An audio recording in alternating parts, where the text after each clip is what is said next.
এই সেই পাগলা মসজিদ কিশোরগঞ্জ জেলার সদরে অবস্থিত। আমরা জানি এটা ভাইরাল মসজিদ। মাসে কিন্তু কোটি কোটি টাকা ওঠে, যা টিভিতে মোবাইলে ভাইরাল হয়েছে। তো এখানে যারা যায় মান্যত পূরণ করে, মান্যতের টাকা নিয়ে যায়। অনেক দূর থেকে মানুষ আসে মান্যত করার জন্য। শুধু ওই মসজিদের উদ্দেশ্যে কিন্তু যাওয়া ঠিক হবে না। মসজিদের উদ্দেশ্যেই গিয়ে মান্যত করা। আপনার বাড়ির পাশেই এই দেখতে পাচ্ছেন পাগলা মসজিদ ও ইসলামিক কমপ্লেক্স।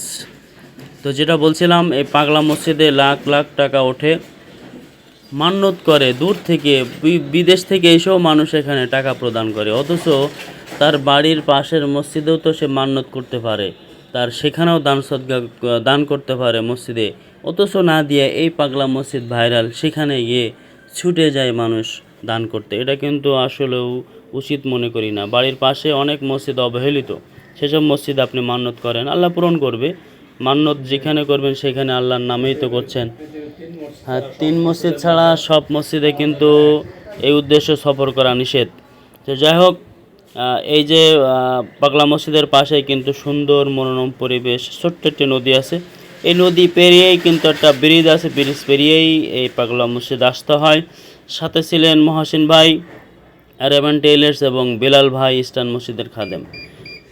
অসংখ্য ধন্যবাদ তাদেরকে। বিলাল ভাই যেহেতু এই সফরের মেন মহানায়ক।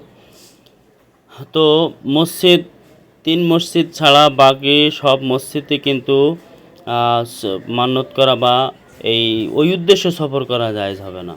বাইতুল্লাহ, মসজিদে নববী, এছাড়া আপনার বাংলাদেশে বলে বিদেশে বলেন, যে কোনো মসজিদের উদ্দেশ্য সফর করা ঠিক হবে না, এবং সেখানে খাস করেই ওখানে মান্যত করাও ঠিক হবে না। আশেপাশে যে কোনো মসজিদ আপনি মান্যতের দিতে পারেন।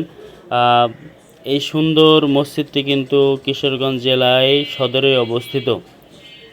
আপনারা সাথে ছিলেন, অনেক অনেক ধন্যবাদ। এই মসজিদটা আমরা শোলাকিয়া ঈদগাহ ময়দান, নিকলি এই উদ্দেশ্যেই বের হয়েছিলাম। এটা কিন্তু মসজিদের ভিতরের দৃশ্য। মসজিদের ভিতরের দৃশ্য দেখতে পাচ্ছেন। ভিতরের দৃশ্যটা কিন্তু মোটামুটি সুন্দর। অপর সাইডে মহিলাদের জায়গাও রাখা হয়েছে, মহিলাদের নামাজের জন্য, বিশ্রামের জন্য। মহিলাদের জন্য এখানে সুন্দর বসার স্থান রয়েছে।